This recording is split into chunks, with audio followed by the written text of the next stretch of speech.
नमस्कार, आप देख रहे हैं अपना उत्तराखंड में, आपके साथ अर्चना कौशल। बुलेटिन की शुरुआत करेंगे बड़ी खबर के साथ।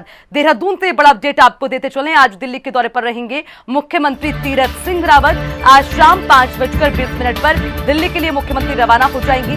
शाम 6:10 पर दिल्ली एयरपोर्ट पहुंचेंगे मुख्यमंत्री तीरथ सिंह रावत और करीब शाम 7 बजे उत्तराखंड सदन पहुंचेंगे मुख्यमंत्री तीरथ सिंह रावत। पीएम मोदी और गृह मंत्री अमित शाह से मुलाकात करेंगे। पीएम मोदी को हरिद्वार कुंभ में आने का निमंत्रण देंगे। कई केंद्रीय मंत्रियों से भी मुलाकात मुख्यमंत्री तीरथ सिंह रावत करेंगे। शनिवार को ही दिल्ली से वापस लौटे थे मुख्यमंत्री तीरथ सिंह रावत। एक बार फिर से आज दिल्ली का रुख। पिछले दौरे में पीएम और गृह मंत्री से मुख्यमंत्री तीरथ सिंह रावत नहीं मिल पाए थे, लेकिन अब ये जानकारी मिल रही है कि इस दौरे के दौरान मुख्यमंत्री पीएम मोदी से भी मुलाकात करेंगे, गृह मंत्री से भी मुलाकात करेंगे और उसी के साथ कुंभ मेले का निमंत्रण भी पीएम मोदी को दिया जाएगा। 23 से 25 मार्च तक दिल्ली में मुख्यमंत्री तीरथ सिंह रावत रहेंगे, ये भी जानकारी मिल रही है। यानी कि 23 से 25 मार्च तक दिल्ली में ही रहेंगे मुख्यमंत्री तीरथ सिंह रावत। तो लगातार मुख्यमंत्री के कार्यक्रम, उनके दौरे को लेकर अपडेट आपको दे रखे हैं। दिल्ली दौरे पर मुख्यमंत्री तीरथ सिंह रावत रहेंगे और लगातार दौरे को लेकर तैयारियां भी पूरी। और इस दौरे में महत्वपूर्ण चीज यही होगी कि बड़े मंत्रियों से मुलाकात होगी। हो ही रहा है और निरंतर हो रहा है।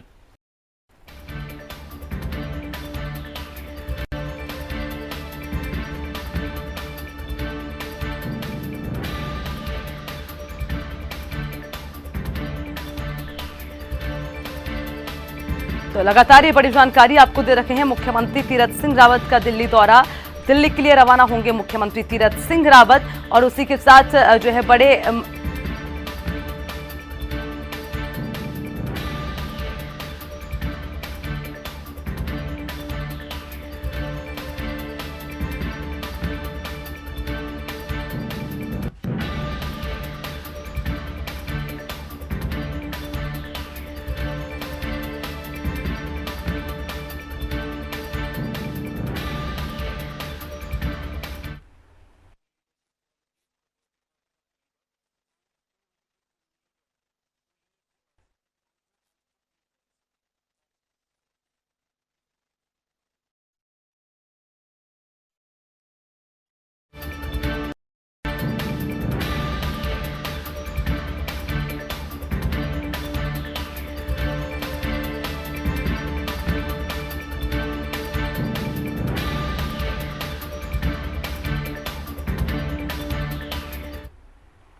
इसी खबर पर ज्यादा अपडेट के साथ हमारे संवाददाता चंद्रमोहन सीधा हमारे साथ जुड़ गए हैं, उनसे पूरा अपडेट लेंगे। चंद्रमोहन, आज मुख्यमंत्री दिल्ली का रुख करेंगे, इस दौरान क्या कुछ खास रहेगा, उसको लेकर जरा पूरा अपडेट दें।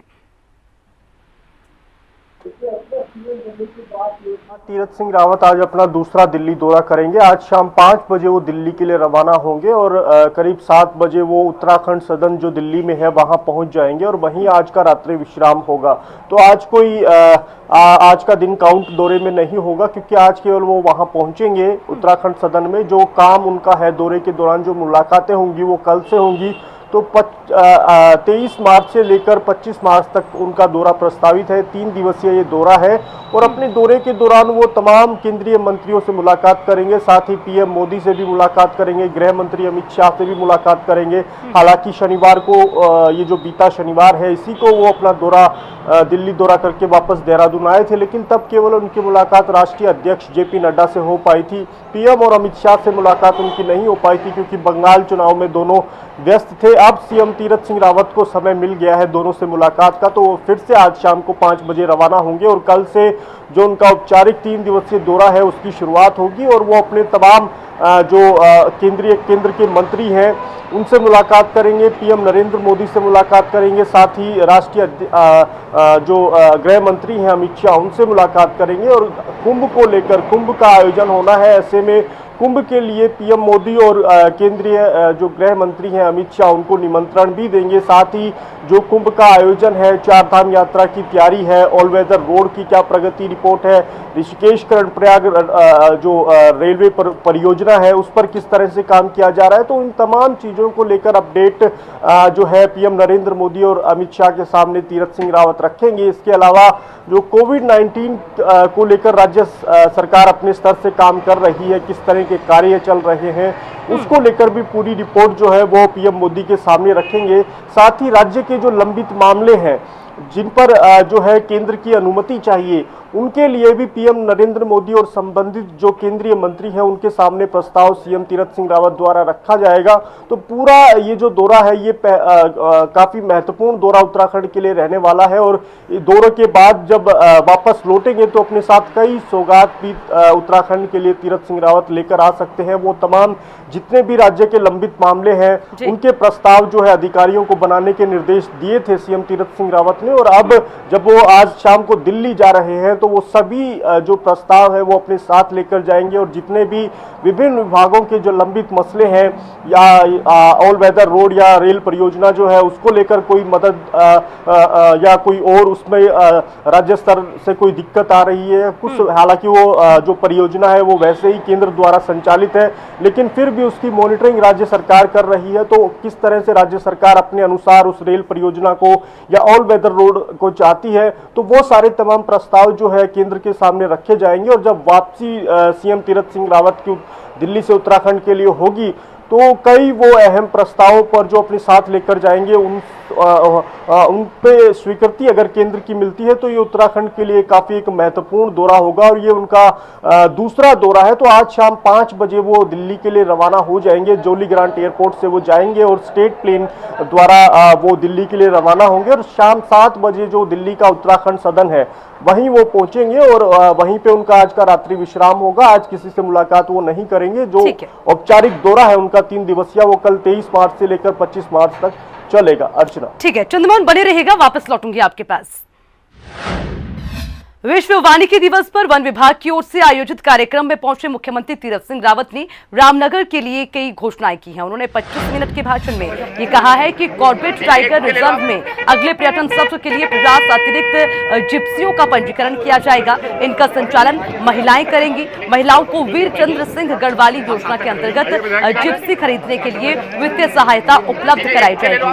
भारत में पहली बार किसी टाइगर रिजर्व में 50 महिलाएं नेचर गाइड के रूप में और 50 महिलाएं जिप्सी चालक के रूप में पर्यटकों को जो है सफारी करवाएंगी। और उसी के साथ मुख्यमंत्री ने यह भी कहा है कि रामनगर में यातायात के बढ़ते दबाव को देखते हुए सिंचाई नहरों को कवर किया जाएगा। कॉर्बेट टाइगर रिजर्व से सटे गांव में दाखिल खारिज पर लगी रोक पर भी विचार किया जाएगा।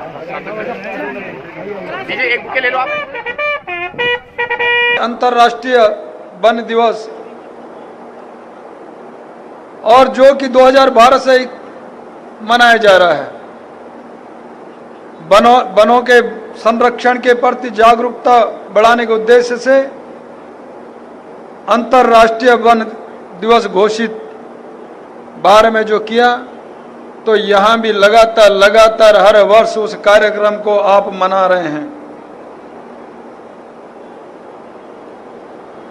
जो मानव और जन वनों के बीच में जो दूरी हो गई थी, वो जो कट गया था, वन से अलग हो गए थे, बिछड़ गए थे, बहुत दिक्कतें और कठिनाइयां उनके बीच में बनी थी।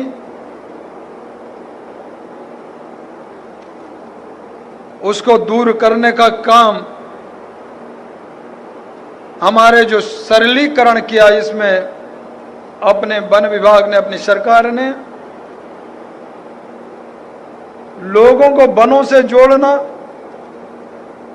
उसका संरक्षण करना, यह अपना दायित्व होना चाहिए। और जिससे आजीविका रोजगार भी मिले, उस काम को जिस तरह अभी माननीय मंत्री जी ने कहा, उस और हम लोग आगे बढ़ रहे हैं। चलिए खबरों में बढ़ेंगे आगे। आज से संगठनात्मक दौरे की शुरुआत करेंगे मदन कौशिक। ये एक और बड़ी जानकारी आपको दे रखे हैं। आज से 3 दिवसीय कुमाऊं दौरे पर रहेंगे बीजेपी अध्यक्ष मदन कौशिक। बतौर अध्यक्ष सबसे पहले कुमाऊं के 3 जिलों का दौरा करेंगे मदन कौशिक। चंपावत, बागेश्वर और पिथौरागढ़ जिले का दौरा किया जाएगा। 30 अप्रैल तक प्रदेश के सभी जिलों में दौरा पूरा करेंगे बीजेपी अध्यक्ष। ये बड़ी जानकारी आपको दे रखे हैं और बताते चलें, सबसे पहले 3 जिलों का दौरा किया जाएगा। मदन कौशिक का 3 दिवसीय कुमाऊं दौरा ये होगा चंपावत, बागेश्वर और पिथौरागढ़ जिले का दौरा करेंगे मदन कौशिक। हालांकि ये भी जानकारी है कि 30 अप्रैल तक प्रदेश के सभी जिलों में दौरा पूरा करेंगे बीजेपी अध्यक्ष, यानी कि ये भी एक स्ट्रेटेजी बनाई जा रही है कि सभी जिलों में जाकर दौरे किए जाएंगे। 30 अप्रैल तक सभी जिलों में बीजेपी अध्यक्ष पहुंचेंगे और दौरों को पूरा करेंगे, ये जानकारी मिल रही है। लेकिन फिलहाल के लिए 3 दिवसीय दौरा है और 3 क्षेत्रों में पहुंचकर इस दौरे को पूरा करेंगे मदन कौशिक और उसके बाद आगे की जो स्ट्रेटेजी बनाई गई है तमाम जिलों में जाने की, उसको भी संपूर्ण किया जाएगा। तो लगातार चंद्रमोहन हमारे साथ बने हुए हैं, उनसे पूरा अपडेट लेंगे। चंद्रमोहन, मदन कौशिक 3 दिवसीय दौरे पर हैं, क्या इस दौरे के दौरान महत्वपूर्ण रहेगा, आगे की क्या रणनीति होगी, जरा पूरा अपडेट। देखिए अर्चना, समय बहुत कम रह गया है 2022 के इलेक्शनों में, और उससे भी पहले एक सल्ट उपचुनाव है और उसके बाद फिर पौड़ी गढ़वाल, जहां से सीएम तीरथ सिंह रावत सांसद थे, तो वहां पर भी उपचुनाव होना है, और एक जहां नई सीट से सीएम तीरथ सिंह रावत चुनाव लड़ेंगे, तो 3 उपचुनाव होने हैं 2022 से पहले। तो उसके लिए अब समय बहुत कम रह गया है, इसलिए अपना बतौर अध्यक्ष कार्यभार संभालते ही और तमाम जो औपचारिकताएं होती हैं उसको पूरा करने के बाद मदन कौशिक आज से अपने दौरे पर निकल जाएंगे। 3 दिवसीय उनका दौरा रहेगा। सबसे पहले वो कुमाऊं का दौरा करेंगे, क्योंकि कुमाऊं को इसलिए प्राथमिकता दे रहे हैं, अब दोनों जो सरकार संगठन के कप्तान है वो गढ़वाल मंडल से हैं, तीरथ सिंह रावत भी गढ़वाल से है, मदन कौशिक भी गढ़वाल से, तो कहीं ना कहीं कुमाऊं ये ना लगे कुमाऊं को कि उनकी उपेक्षा की गई है या कोई अन्य तरह की दिक्कत आगे आने वाले समय में सामने आए, तो इसलिए वो कुमाऊं मंडल के जो 3 जिले हैं उनसे अपना जो दौरा है उसकी शुरुआत कर रहे हैं, और वो पूरे प्रदेश भर में दौरा करेंगे। जितने 13 जिले हैं सभी जो जिले हैं उनमें जाएंगे। 30 अप्रैल तक का उन्होंने अपना समय निर्धारित किया है, लेकिन आज जो 3 दिवसीय उनका दौरा शुरू हो रहा है, उनका पहला संगठनात्मक दौरा है, और सबसे पहले चंपावत, बागेश्वर और पिथौरागढ़, इन 3 जिलों में वो दौरा कर रहे हैं, और इस दौरान जो पार्टी कार्यकर्ता है, पदाधिकारी हैं, उनसे वो मुलाकात करेंगे। और अब पूरी तरह से, क्योंकि चुनावी वर्ष है, तो और कोई मुद्दा अब बचता नहीं है सिवाय जो चुनाव के लिए तैयार होने के। तो उनका साफ तौर पर जब उन्होंने कारोबार भी संभाला तब भी उनका कहना था, अपनी प्राथमिकताएं उन्होंने मीडिया के सामने रखी, और उनका साफ तौर पर यही कहना था कि बूथ स्तर पर जो कार्यकर्ता है उनको सक्रिय करना उनकी पहली प्राथमिकता रहेगी, और साथ ही कार्यकर्ताओं को, जिन कार्यकर्ताओं को भूमिका नहीं मिली है अभी संगठन में, कोई कामकाज जिनके पास नहीं है, तो उनको भी कामकाज दिया जाएगा, ताकि वो भी जो है उत्साह के साथ संगठन के काम को करें और 2022 का जो चुनाव है उसमें पार्टी के लिए पूरी तरह से जुट जाए। तो यही पूरा फोकस रहेगा जहां भी वो जाएंगे। ये जो 3 जिलों का जो दौरा है, चंपावत, पिथौरागढ़ और बागेश्वर का, यहाँ पर भी वो चुनावी मोड में ही जाएंगे, चुनावी बातचीत ही करेंगे अपने कार्यकर्ताओं से, पदाधिकारियों से, और जो फोकस है वो 2022 है, उससे पहले 3 उपचुनाव है। तो अब कहीं ना कहीं जो है मदन कौशिक के सामने भी एक बड़ी चुनौती उभर कर आई है संगठन के रूप में। संगठन की कमान उनको सौंपी गई है। हालांकि मदन कौशिक हमेशा उन्होंने अपनी सक्षमता का परिचय दिया है, और जरूरत से जो अपेक्षा उनसे पार्टी ने की है उससे ज़्यादा काम उन्होंने करके दिखाया है। तो यही कारण है कि 1 साल के लिए उनको कमान सौंपी है, बंशीधर भगत को हटा करके उनको संगठन का मुखिया बनाया है। तो अब देखने वाली बात होगी कि किस तरह से वो कुमाऊं और गढ़वाल मंडल का जो क्षेत्रीय समीकरण है उसको शांत करते हैं। क्या वो कोई इस तरह की स्थिति वाकई देखने को मिलती है? अगर इस तरह की कोई स्थिति होगी तो आज जिस तरह के तस्वीरें, जिस तरह के जो परिदृश्य वहां से आएंगे कुमाऊं से, और जो जिले उनके प्रस्तावित हैं जिनमें दौरे, तो वहां से पता चल जाएगा कि कार्यकर्ता अपने कुमाऊं मंडल का जो संगठन है वो अपने नए मुखिया को किस तरह से ले रहा है। तो आज से जो संगठनात्मक पहला दौरा है मदन कौशिक का, उसकी शुरुआत हो जाएगी। अर्चना, ठीक है चंद्रमोहन, बने रहिएगा, वापस लौटूंगी आपके पास। खबरों में आगे बढ़ते हुए देहरादून से एक और बड़ा अपडेट आपको देते चले। केंद्र सरकार ने उत्तराखंड को आगाह कर दिया है। कुंभ के दौरान कोरोना संक्रमण बढ़ने को लेकर पहले ही अलर्ट कर दिया। केंद्रीय स्वास्थ्य सचिव राजेश भूषण ने पत्र लिखा है। उत्तराखंड के मुख्य सचिव ओम प्रकाश को यह पत्र लिखा गया। पत्र में कुंभ के दौरान कोरोना बढ़ने की आशंका जताई गई है। देखिए, लगातार जिस तरह से तमाम सुविधाएं थी, जिस तरह की गाइडलाइंस थी, और त्रिवेंद्र सरकार में जो कुंभ को लेकर फैसले लिए गए थे उनको परिवर्तन किया गया, सभी लोगों को आने की अनुमति दे दी गई। अब कहीं ना कहीं केंद्र सरकार भी इस पर एक बार फिर से जो है उत्तराखंड सरकार को आगाह कर रही है कि सतर्क रहें, अलर्ट रहें, कोरोना के आंकड़े बढ़ सकते हैं। उसको लेकर एक पत्र भी लिखा गया है। पत्र में कुंभ के दौरान कोरोना बढ़ने की आशंका जताई गई है। अब इसको लेकर उत्तराखंड सरकार क्या फैसला लेगी, किस तरह की गाइडलाइंस बनाई जाएगी, ये देखने वाली बात होगी, क्योंकि अब तो केंद्र सरकार ने भी आगाह कर दिया कि कुंभ मेले के दौरान जो कोरोना केसेस हैं वो बढ़ सकते हैं और उसको लेकर पहले से ही अलर्ट रहना जरूरी होगा। कुंभ के दौरान कोरोना संक्रमण बढ़ने को लेकर पहले से अलर्ट रहने की जरूरत है। हालांकि आपको ये भी बताते चलें कि कोरोना के आंकड़े लगातार बढ़ रहे हैं, तमाम राज्यों में स्थिति कुछ इस तरह की है। अब महाकुंभ उत्तराखंड में होने जा रहा है, तो जाहिर सी बात है कि दूर दूर से श्रद्धालु आएंगे, भीड़ बढ़ेगी, और क्योंकि इस कोरोना में सोशल डिस्टेंसिंग सबसे ज्यादा जरूरी है, लेकिन कुंभ मेले में सोशल डिस्टेंसिंग का ख्याल रखा जाए शायद ये बहुत ज्यादा मुश्किल होगा। लेकिन अब कैसे इस स्थिति को कंट्रोल किया जाए, ये उत्तराखंड सरकार के लिए एक बड़ी चुनौती हो गई है, क्योंकि केंद्र सरकार ने भी पहले से ही उत्तराखंड सरकार को आगाह कर दिया है। तो लगातार हमारे संवाददाता चंद्रमोहन हमारे साथ बने हुए हैं, इस पर भी उनसे जानकारी लेंगे। चंद्रमोहन, कुंभ को लेकर पहले तो तीरथ सिंह रावत ने फैसले में परिवर्तन किया, लेकिन अब केंद्र सरकार ने आगाह कर दिया कि कुंभ होगा तो केसेस भी बढ़ेंगे। अब बड़ी चुनौती माने उत्तराखंड सरकार के लिए। जी बिल्कुल, देखिए जिस तरीके से सीएम बदलने के बाद जो नए मुखिया हैं प्रदेश के, सीएम तीरथ सिंह रावत, उन्होंने कुंभ को लेकर जो है तमाम फैसले बदले। जो पुरानी सरकार थी, पुराने जो मुखिया थे प्रदेश के त्रिवेंद्र सिंह रावत, उनका जो आदेश था कि 72 घंटे पहले की कोविड रिपोर्ट आपको लेकर आनी पड़ेगी अगर कुंभ में आपको शामिल होना है, तो ये फैसला बदला गया। ये एक बड़ा फैसला बदला गया तीरथ सिंह रावत द्वारा।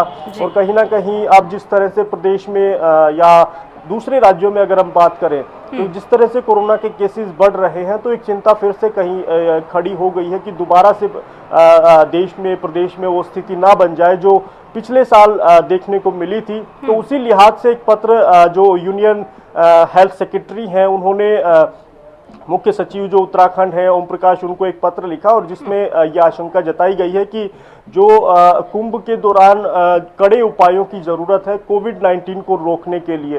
तो एक ये बड़ी बात है, जिस तरह से सहूलियत दी गई थी लोगों को, लोगों के लिए दरवाजे नए मुख्यमंत्री ने खोल दिए थे कुंभ के, और महाशिवरात्रि में 32-33 लाख लोगों ने हिस्सा लिया कुंभ का जो शाही स्नान था उसमें। तो उससे कहीं ना कहीं एक बार केंद्र को भी ये अंदेशा है, आशंका है कि कहीं कुंभ के ही कारण दोबारा से जो उत्तर भारत है, जहां पे अभी स्थिति थोड़ी कंट्रोल में है, अगर दूसरे राज्यों की हम बात करें, महाराष्ट्र या दूसरे राज्यों की हम बात करें, तो यहाँ उत्तर भारत में स्थिति थोड़ी कंट्रोल में है। तो यही आशंका है केंद्र की, कहीं दोबारा उस तरह की स्थितियां ना बन जाए, इसलिए एक पत्र लिखा है कि सख्त आदेशों की जो है जरूरत है कोविड-19 को रोकने के लिए कुंभ के दौरान। तो ये लाइनें लिखी गई हैं केंद्रीय सचिव के द्वारा। अगर हम उत्तराखंड में भी बात करें तो अब उत्तराखंड में भी मामले बढ़ने लगे हैं। पिछले अगर 5 दिनों की अगर हम बात करते हैं अर्चना, तो 500 से ज्यादा केस सामने आए हैं। 17 तारीख को एक जो है जो रिकॉर्ड है वो तोड़ा, 100 से पार संख्या पहुंची। इससे पहले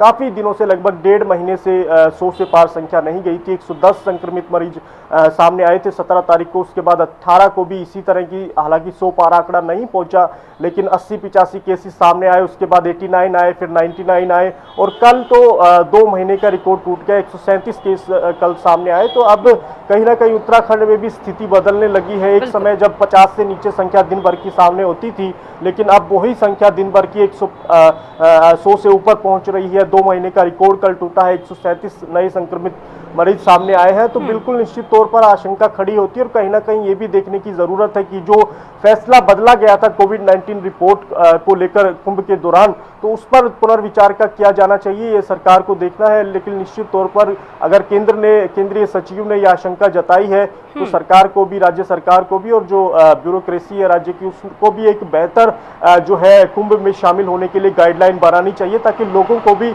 अवसर मिले। जो नए मुख्यमंत्री का जो एक प्राथमिकता है कि सभी लोगों को, क्योंकि महाकुंभ 12 साल में आता है और सभी लोग इसका इंतजार करते हैं, इसमें कोई दो राय नहीं है। मुख्यमंत्री की ये बात बिल्कुल ठीक है, लेकिन जिस तरह से कोरोना बढ़ रहा है उसको रोकना भी सरकार की ही जिम्मेदारी है, और उससे भी लोग ही, जनता ही प्रभावित होंगे। तो दोनों चीजें जनता से जुड़ी हुई हैं। तो ऐसा कोई गाइडलाइन बनाई जाए कि लोग आराम से दर्शन भी कर लें, कुंभ में स्नान भी कर लें, शामिल भी हो जाए, और कोरोना से भी बचे रहें। तो इस तरह की कोई गाइडलाइन राज्य सरकार को केंद्र के साथ मिलकर बनानी चाहिए। अर्चना, ठीक है चंद्रमोहन, बहुत बहुत शुक्रिया आपका तमाम अपडेट के लिए।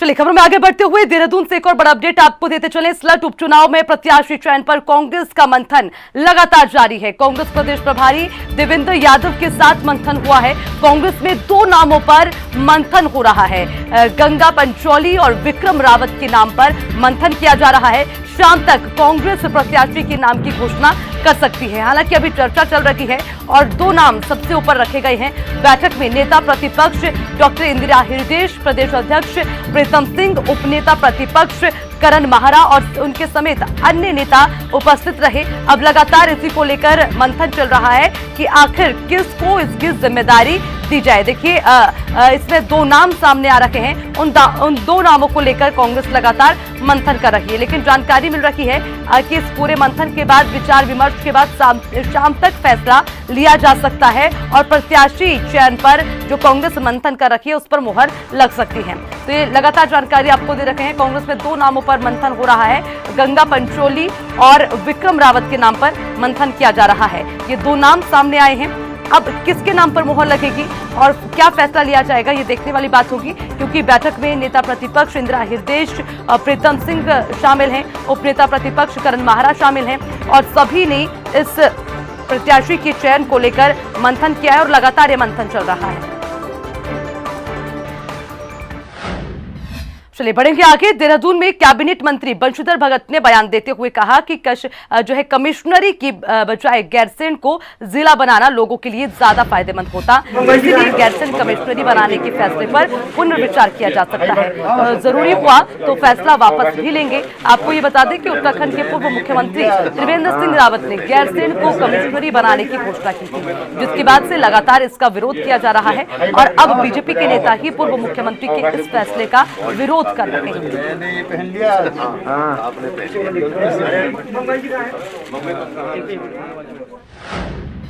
खबर चमोली से आपको बता रखे हैं। नंदप्रयाग घाट 1.5 लेन सड़क चौड़ीकरण की मांग को लेकर आंदोलनकारियों के शिष्टमंडल ने राज्यसभा सांसद अनिल बलूनी और लोकसभा सांसद अजय भट्ट से मुलाकात की। हरिद्वार दौरे पर पहुंचे भारतीय जनता पार्टी के राष्ट्रीय मीडिया प्रभारी और राज्यसभा सांसद अनिल बलूनी से गंगा हवेली होटल में आंदोलनकारियों के शिष्टमंडल ने मुलाकात कर मांग के बारे में जानकारी दी, जिस पर सांसद अनिल बलूनी ने क्षेत्र के 1.5 लेन सड़क की मांग पर सकारात्मक रुख दिखाते हुए उत्तराखंड के मुख्यमंत्री से वार्ता करने का आश्वासन आंदोलनकारियों को दिया है। वहीं पर अल्मोड़ा से लोकसभा सांसद और बीजेपी के पूर्व प्रदेश अध्यक्ष अजय भट्ट से भी आंदोलनकारियों ने देहरादून में मुलाकात की। सांसद भट्ट ने कहा है कि अगर सड़क चौड़ीकरण को लेकर मानक आड़े आ रहे हैं तो मुख्यमंत्री को अपने विशेषाधिकार का प्रयोग करना चाहिए। उन्होंने कहा कि वो खुद इस मसले पर मुख्यमंत्री से बात करेंगे और संबंधित अधिकारी को कार्रवाई के लिए पत्राचार भी करेंगे।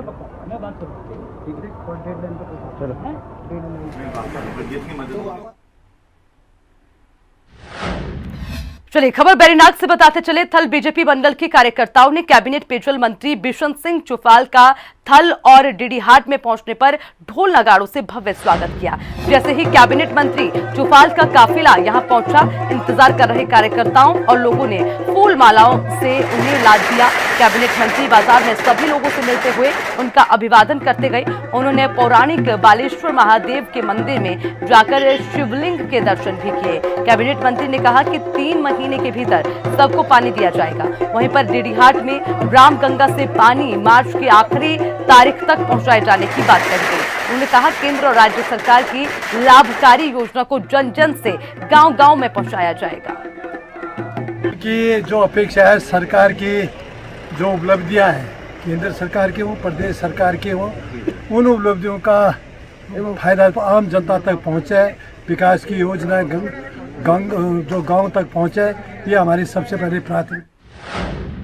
पूर्व मुख्यमंत्री हरीश रावत और पूर्व प्रदेश अध्यक्ष किशोर उपाध्याय रुड़की के ढंडेरा में जल जंगल जमीन को लेकर एक संगोष्ठी के कार्यक्रम में शिरकत करने पहुंचे। इस दौरान हरीश रावत ने कहा कि जो लोग वनों के नजदीक रहते हैं उनके ये अधिकारों की लड़ाई है। इसको लेकर कार्यक्रम में चर्चा की गई। साथ ही हरीश रावत ने यह भी कहा कि स्लट उपचुनाव में जनता कांग्रेस को अपने आशीर्वाद से नवाजेगी और पिछली बार हमारे प्रत्याशी काफी कम मतों से हारी थी, इसलिए अब जनता पूरा साथ देगी। कांग्रेस दोबारा जीवित हुई।